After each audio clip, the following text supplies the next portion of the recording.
Hello dears, പുതിയൊരു വീഡിയോയിലേക്ക് സ്വാഗതം. എൻ്റെ ബ്ലാക്ക് പിന്നെയും ഡെലിവറി ആയിട്ടോ. അപ്പോൾ അതിൻ്റെ വീഡിയോ ആണ് ഞാൻ ഷെയർ ചെയ്യുന്നത്.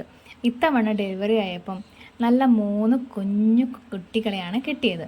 ഇവരെ അവൾ പ്രസവിച്ചിട്ടത് ഒരു ചട്ടിയിലായിരുന്നു കേട്ടോ. അപ്പോൾ ഒരിക്കലും സേഫ് അല്ലാത്ത ഒരു സ്ഥലത്തായിരുന്നു അവൾ പ്രസവിച്ചിട്ടത്. നമ്മൾ സാധാരണ ഇങ്ങനെ അവർ ഡെലിവറി ചെയ്ത് ചിലരൊന്നും ശ്രദ്ധിക്കാറില്ല. പക്ഷെ എൻ്റെ വീട്ടിൽ പട്ടിയുണ്ട്.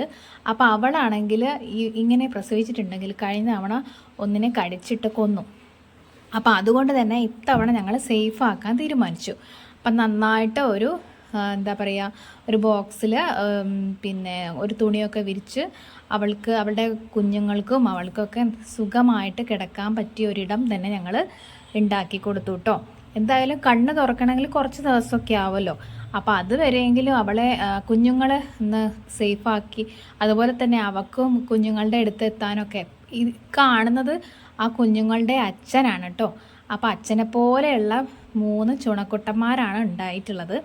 അപ്പോൾ ഈ ഒരു കുട്ടികളെയും വെച്ച് അവളിപ്പോൾ എന്താ പറയുക, നല്ല സേഫായിട്ട് കിടക്കുന്നുണ്ട്. അതുപോലെ തന്നെ രാവിലെ എണീറ്റ് അവളുടെ പ്രാഥമിക കർമ്മങ്ങളൊക്കെ കഴിഞ്ഞു, ഫുഡൊക്കെ കഴിച്ചു. പിന്നെ അവൾ കുറച്ചൊക്കെ ചുറ്റി തിരിഞ്ഞിട്ട് പാല് കൊടുക്കാൻ വീണ്ടും മുകളിലേക്ക് വരും. അങ്ങനെ പിന്നെയും അവരുടെ കൂടെ കുറേ നേരം കിടന്നുറങ്ങും. അങ്ങനെ കിടന്നുറങ്ങിയിട്ട് പിന്നെ അവരെ ഉറക്കിയതിന് ശേഷം, നമ്മളെ മനുഷ്യന്മാരെ പോലെ തന്നെ നമുക്ക് തോന്നും. അവരെ ഉറക്കിയതിന് ശേഷം പിന്നെ അവൾ താഴെ വന്ന് വീണ്ടും അവൾ ഫുഡൊക്കെ കഴിക്കാനൊക്കെ ആയിട്ട് പുറത്തേക്ക് ഇറങ്ങും. അങ്ങനെയാണ് അവരുടെ കൃത്യങ്ങൾ. പിന്നെ ഇതിൻ്റെ ഇടയ്ക്ക് വേറെ പൂച്ചകളോ അല്ലെങ്കിൽ വേറെ ആരെങ്കിലും വന്നിട്ടുണ്ട്, അവർക്ക് പെട്ടെന്ന് തന്നെ മനസ്സിലാവും കേട്ടോ. ഞാനും നമ്മുടെ വീട്ടിലുള്ളവരാരായാലും അവർക്ക് ആ സ്മെല്ല് അവർക്ക് മനസ്സിലാവും. അവരിരിക്കുന്ന സ്ഥലം വേറെ ഏതെങ്കിലും പൂച്ചകളോ അല്ലെങ്കിൽ വേറെ ആരെങ്കിലും വന്നിട്ടുണ്ടെങ്കിൽ അവരവിടെ നിന്ന് എത്രയും പെട്ടെന്ന് ആ കുഞ്ഞുങ്ങളെ കടിച്ചെടുത്ത് വേറെയുള്ളൊരു പ്ലേസിലേക്ക് സേഫാക്കി വെക്കാൻ ശ്രമിക്കും. പക്ഷേ ഇതുവരെ ആരും വരാത്ത കാരണം അവരിപ്പം 3 ദിവസമായിട്ട് ഈ ഒരു ബോക്സിൽ തന്നെയാണ് അഭയം പ്രാപിച്ചിട്ടുള്ളത്. അവൾ വളരെ സന്തോഷവതിയാണ്. കാരണം അവൾ പിന്നെ വാക്സിനേറ്റഡ് ആണ്. പിന്നെ അതുകൊണ്ട് തന്നെ നമുക്കും സേഫായിട്ട് നമ്മൾ കൂടുതലായിട്ടൊന്നും ഇടപഴകുന്നില്ല. പിന്നെ പാവം ഒരു പൂച്ചയാണ് കേട്ടോ. പിന്നെ അവരൊരു അമ്മ പൂച്ച എന്ന് പറയുമ്പോൾ എന്താ വെച്ചാൽ, ചില പൂച്ചകൾ അഗ്രസീവായിരിക്കും. പക്ഷേ വീട്ടുകാർ നമ്മൾ വളർത്തുന്നതും എന്താ പറയുക, നമ്മൾ ഫുഡ് കൊടുക്കുന്നു, അല്ലാതെ നമ്മൾ വലിയൊരു കെയറിങ് ഒന്നും കൊടുത്തിട്ടല്ല. ഇപ്പം പിന്നെ അവർ ഡെലിവറി ടൈമിൽ, ഫീഡിങ്ങിന് ടൈമിലൊക്കെ നമ്മൾ ജസ്റ്റ് ഒന്ന് അവരെ ഒന്ന് തടവി കൊടുക്കുമ്പോൾ അവർക്കൊരു സ്നേഹവും കാര്യങ്ങളൊക്കെയാണ്. അപ്പോൾ ഇപ്പോൾ കുഞ്ഞുങ്ങളെന്താ വെച്ചാൽ, ഇപ്പോൾ കുഞ്ഞുങ്ങളുടെ നഖങ്ങളൊക്കെ വളരെ തീരെ ഷാർപ്പില്ലാത്ത നഖങ്ങളാണ്. അതുകൊണ്ട് അവരിങ്ങനെ വയറ് പ്രസ് ചെയ്തുകൊണ്ടാണല്ലോ പാല് കുടിക്കുക. അപ്പോൾ ഇവർക്ക് വേദനയൊന്നും ഉണ്ടാവില്ല. ഇപ്പോൾ വേറൊരു നമ്മൾ കഴിഞ്ഞ തവണ പ്രസവിച്ചിട്ടത് അവൾ ചിലപ്പം പാല് കുടിക്കാൻ വരാറുണ്ടായിരുന്നു. അപ്പോൾ അവളിപ്പം ഏകദേശം ഈ അമ്മ പൂച്ചയുടെ പകുതിയോളം വലുപ്പമുണ്ട്. അപ്പോൾ അവൾ വന്നിട്ട് പാല് കുടിക്കുമ്പോൾ അവൾ ഇതേമാതിരി വയറ് പ്രസ് ചെയ്യുമ്പോൾ അവളുടെ നഖങ്ങൾക്ക് കൂർപ്പുള്ള കാരണം ഈ അമ്മ പൂച്ചയ്ക്ക് നല്ല വേദന വരും. അപ്പോൾ അമ്മ പൂച്ച ദേഷ്യം പിടിച്ച് ഓടിപ്പോകും. ഇവരിപ്പം കുഴപ്പമില്ലല്ലോ. ഇനിയിപ്പോൾ ഇവരും ഇതേപോലെ ഒരു സ്റ്റേജ് എത്തുന്ന സമയത്ത് അവളെ വിട്ടുപോകുമല്ലോ ചെയ്യുക. ഇങ്ങനെ പൂച്ചകൾ ഇടയ്ക്കിടയ്ക്ക് ഇങ്ങനെ പ്രസവിച്ചുകൊണ്ടിരിക്കുമല്ലോ. അപ്പോൾ ഇത് 3ാമത്തെ പ്രസവമാണ്. അപ്പോൾ ഫസ്റ്റ് പ്രസവത്തിൽ എല്ലാ പൂച്ചക്കുട്ടികളും ചത്തുപോയിട്ടുണ്ടായിരുന്നു. അത് മാസം തികയാതെ എന്നൊക്കെ പറയുന്ന പോലത്തെ എന്തൊക്കെയോ കോലത്തിലൊക്കെ ആയിരുന്നു പൂച്ചക്കുട്ടികൾ ഉണ്ടായിരുന്നത്. പിന്നെ ഒന്നുണ്ടായിട്ട് തന്നെ അന്ന് തന്നെ അത് ചത്തുപോയി. പിന്നെ 2ാമത്തെ പ്രസവത്തിൽ 3 എണ്ണം ഇതുപോലെ ബ്ലാക്കായിരുന്നു. 3ഉം ബ്ലാക്കായിരുന്നു. അതിലൊരെണ്ണം നമ്മുടെ ജൂലി ഇങ്ങനെ തമാശയിൽ ഇങ്ങനെ കളിക്കുന്ന പോലെ, ഇവരോട് കളിക്കുന്ന പോലെ അതിനെയും കളിച്ചിട്ട് അതിൻ്റെ കുടലൊക്കെ പുറത്ത് പോയി, കാണാൻ പറ്റാത്തൊരവസ്ഥയിലായിരുന്നു, ചത്തുപോയി. പിന്നെ ഒരെണ്ണം പിന്നെ ഇതിലേ പോയത് തന്നെ അറിയില്ല. പിന്നെ ഒരൊറ്റ പൂച്ചക്കുട്ടി, അതാണ് ഞാൻ നേരത്തെ പറഞ്ഞൊരു പൂച്ചക്കുട്ടി ഉള്ളത്. അവളും ഇവളും മാത്രമായിരുന്നു. പിന്നെ ഇപ്പോഴാണ് ഈ അമ്മ പൂച്ചയും മക്കളൊക്കെ ആയിട്ട് നല്ല ഭംഗിയുള്ള ക്യൂട്ടായിട്ടുള്ള നല്ല ഹെൽത്തി ആയിട്ടുള്ള മക്കളാണ്. അപ്പം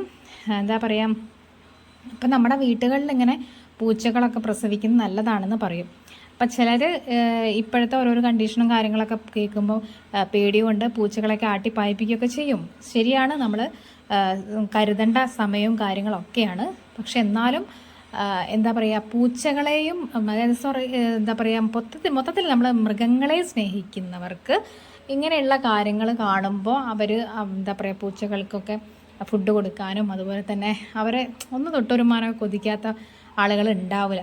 ഒരുപാട് കാറ്റ് ലവേഴ്സും ഡോഗ് ലവേഴ്സും ഇന്നുണ്ട്. അത് നമ്മുടെ കേരളത്തിലായാലും അകത്തായാലും പുറത്തായാലും ഇന്ത്യക്ക് അകത്തായാലും പുറത്തായാലും ഒക്കെ തന്നെ ഒരുപാട് വീഡിയോസ് നമ്മൾ പൂച്ചകളെയും അതുപോലെ തന്നെ നായകളുടെയൊക്കെ വീഡിയോ എടുത്തിട്ടുണ്ടെങ്കിൽ എത്രയോ മില്യൺ കണക്കിന് വ്യൂസ് എത്തുന്ന ചാനലുകളും വീഡിയോസുകളും ഒക്കെ നമുക്ക് കാണാൻ പറ്റും. കാരണം ഈ മിണ്ടാപ്രാണികൾ അവർക്ക് ഒരു നേരത്തെ ഭക്ഷണം നമ്മൾ കൊടുത്തിട്ടുണ്ടെങ്കിൽ അവർ തിരിച്ച് ഇരട്ടി സ്നേഹമായിരിക്കും നമുക്ക് തരിക. പക്ഷെ അവർ അറിഞ്ഞോ അറിയാതെയോ ആണ് അവരുടെ ബോഡിയിലേക്ക് ഇങ്ങനെയുള്ള വൈറസുകളൊക്കെ കയറുന്നത്. അപ്പം നമ്മൾ സേഫ് ആവുക, അവരും സേഫ് ആവുക എന്നുള്ള ഒരു ഇത് മാത്രം ഒന്ന് ശ്രദ്ധിച്ചാൽ മതി. നമ്മളും എടുക്കേണ്ട വാക്സിൻ എടുക്കുക. പിന്നെന്താ പറഞ്ഞാൽ ഇങ്ങനെയുള്ള മൃഗങ്ങളൊക്കെ എന്ന് പറഞ്ഞാൽ ഡയറക്റ്റ് എന്താ പറയുക നമ്മളെ ഫേസിലോ അവിടെ ഇവിടെയൊക്കെ കടിക്കാനോ മാന്താനോ ഉള്ള ഒരു അവസരം നമ്മൾ തന്നെ കൊടുക്കാതിരിക്കുക എന്നുള്ളതാണ്. പിന്നെ അറിയാതെയൊക്കെ നമ്മൾ ചിലപ്പം പുറത്തിറങ്ങുന്നപ്പോൾ തെരുവ് പട്ടികളോ മറ്റുള്ള ഇതൊക്കെ കടിക്കുമ്പം പിന്നെ നമുക്ക് നിവൃത്തിയില്ല. അല്ലാതെ നമ്മുടെ ഈ നാട്ടിലുള്ള പൂച്ചകൾ കടിച്ചു മാന്തി എന്നൊക്കെ പറയുമ്പം ശ്രദ്ധിച്ചാൽ മതി. കാരണം എന്താണെന്ന് വെച്ചാൽ പെട്ടെന്ന് ഉണ്ടാവുന്ന ആക്രമണങ്ങൾ അതൊക്കെയാണ് നമ്മൾ ശ്രദ്ധിക്കേണ്ടത്. ഇങ്ങനെയുള്ള ഈ നമ്മളെ വീട്ടിലിപ്പം വളർത്തുന്ന പൂച്ചകളൊക്കെ പറഞ്ഞാൽ നമ്മളെ സത്യം പറയണ മൈൻഡും കൂടി ചെയ്യാത്തൊരു ടൈപ്പാണ്. നമ്മളെ ഏതിൽ പോയാലും അവരവിടെ കിടന്നോളും. അങ്ങനത്തെ ഒരു ടൈപ്പ് പൂച്ചകളാണ്. അതുകൊണ്ട് അതെന്താ വെച്ചാൽ ഇവിടെ തന്നെ ഈ അമ്മപ്പൂച്ച കണ്ടോ, ഈ അമ്മപ്പൂച്ചയെ ഇവിടെ പ്രസവിച്ചിട്ട് വളർന്ന പൂച്ചയായതുകൊണ്ട് തന്നെ ആ പൂച്ചയ്ക്കും അറിയാം നമ്മളെ ഒന്നും അവരെ ചെയ്യില്ല എന്ന്. അതുകൊണ്ട് തന്നെ അവർ ഒരിക്കലും നമ്മളെ മാന്താനോ കടിക്കാനോ വരില്ല. ഇനി എങ്ങനെ എന്തെങ്കിലും നമുക്കൊരു ഡൗട്ട് തുടങ്ങിയിട്ടുണ്ടെങ്കിൽ പിന്നെ നമ്മൾ ആ പൂച്ചയെ ഇവിടെ നിന്ന് നാട് കടത്തുക മീൻസ് കല്ലെടുത്ത് എറിഞ്ഞിട്ടോ അല്ല വേദനിപ്പിച്ചിട്ടല്ല, എങ്ങനെയെങ്കിലും അതിനെ പുറത്താക്കാൻ നോക്കും. പക്ഷേ ഇതുവരെ അങ്ങനെ ഒരു പ്രശ്നം ഉണ്ടായിട്ടില്ല എന്നാണ് കാര്യം. അപ്പോൾ എന്തായാലും വേണ്ടില്ല, എന്തായാലും കണ്ണ് തുറക്കുന്നവരെ അവളെ ഇത്രയും നല്ല സേഫായിട്ട് അവളുടെ മക്കളെയും അവരെയും ഈ ഒരു ഭാഗത്ത് വെക്കും. പിന്നെ കുട്ടികളൊക്കെ ഒന്ന് ഓടിച്ചാടി കളിക്കാനും അവർക്ക് കുറുമ്പ് കാണിക്കാനൊക്കെ ഉള്ള സമയമാകുമ്പോൾ അവൾ തന്നെ അവരെ എടുത്തിട്ട് പുറത്തോട്ടൊക്കെ കൊണ്ടുപോകും. പിന്നെ അവരുടെ കളികൾ കാണാൻ നല്ല രസമാണല്ലോ, മരത്ത് കയറി കളിക്കാനും അങ്ങനെയുള്ളൊരു എന്താ പറയുക എന്തെങ്കിലും ഒരു ഒരു തിങ്സൊക്കെ കിട്ടിയിട്ടുണ്ടെങ്കിൽ അതിൻ്റെ പിറകെ എന്തെങ്കിലും ജീവനുള്ളവയാണെന്ന് വിചാരിച്ച് ഓടിപ്പോകുന്നത് കാണാനൊക്കെ നല്ല രസമാണ്, കാഴ്ചകളൊക്കെ കാണാനായിട്ടല്ലേ. അപ്പം ഇങ്ങനെയുള്ള എന്താ പറയുക പൂച്ച സ്നേഹികളൊക്കെ ഈ വീഡിയോസ് കാണുകയാണെങ്കിൽ അവരുടെ വീട്ടിലുണ്ടാവല്ലോ ഇങ്ങനെ പൂച്ചകളൊക്കെ. നിങ്ങൾക്ക് എന്താ പറയുക പേർഷ്യൻ ക്യാറ്റോ അതുപോലെ എന്താ പറയുക നാടൻ പൂച്ചകൾ അല്ലെങ്കിൽ നമ്മൾ എന്താ പറയുക ഡോൾ ഫേസ് ഉള്ളതുണ്ടാവും, പലതരത്തിലുള്ള പേർഷ്യൻ ക്യാറ്റിന് ഇപ്പം ഇന്നുണ്ട് അല്ലേ. അപ്പോൾ അങ്ങനെയൊക്കെ ഇവരൊക്കെ പ്രസവിച്ചാലും നമുക്ക് കുഞ്ഞുങ്ങൾ വളരെ ക്യൂട്ടായിട്ടായിരിക്കും ഉണ്ടാവുക അല്ലേ. അത് പിന്നെ വലുതായിട്ട് വരുമ്പം ചിലതിന് ഭയങ്കര അഗ്രസീവ്നെസ് കൂടും, ചിലത് വളരെ ക്വയറ്റ് ആൻഡ് കാമായിരിക്കും. അപ്പോൾ ഇവരുടെ അച്ഛൻ എന്ന് പറഞ്ഞത് ഈ അച്ഛനും ഈ കറുത്ത പൂച്ചമ്മയും ഉണ്ടായ സമയത്ത് ഈ കറുത്ത പൂച്ചമ്മ ഭയങ്കര ദേഷ്യക്കാരിയായിരുന്നു. പക്ഷേ ഇവരുടെ അച്ഛൻ എന്ന് പറയുന്നത് അതായത് വളരെ ക്വയറ്റാണ്, ഇപ്പോഴും അതെ അന്നും അതെ. അപ്പോൾ അതുകൊണ്ട് തന്നെ അവരെ വളർത്താൻ നമുക്കൊരു എന്താ പറയുക ഒരു പാടും തോന്നിയിട്ടില്ല. പിന്നെ അത് മാത്രമല്ല വീട്ടിൽ ഇനിയിപ്പം കിച്ചണിലോ അല്ലെങ്കിൽ സിറ്റ് ഔട്ടിലൊക്കെ വന്നിട്ടുണ്ടെങ്കിൽ തന്നെ അവനൊരു ഭാഗത്ത് അടക്കിടന്നോളും. ഇവളങ്ങനെ വരാൻ എന്താ പറയുക മടിക്കുന്ന പ്രകൃതമാണ്. നമ്മളെങ്ങാനും ഇവിടത്തേക്ക് പോയിട്ടുണ്ടെങ്കിൽ തന്നെ അവൾക്ക് ഭയങ്കര ദേഷ്യവുമാണ്.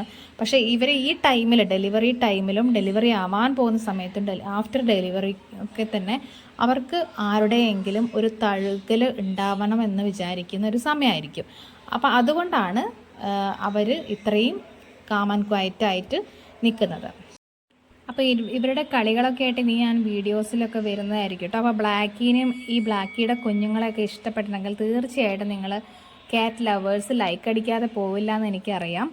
അപ്പം എൻ്റെ ചാനൽ ഇതുവരെ സബ്സ്ക്രൈബ് ചെയ്യാതെ ആരെങ്കിലും കാണുന്നുണ്ടെങ്കിൽ തീർച്ചയായിട്ടും ഒന്ന് സബ്സ്ക്രൈബ് ചെയ്ത് സപ്പോർട്ട് ചെയ്യുക. അതുപോലെ തന്നെ കമൻറ്റ് ബോക്സിൽ കമൻറ്റ് ചെയ്യുക. അപ്പോൾ എല്ലാവർക്കും നന്ദി, നമസ്കാരം.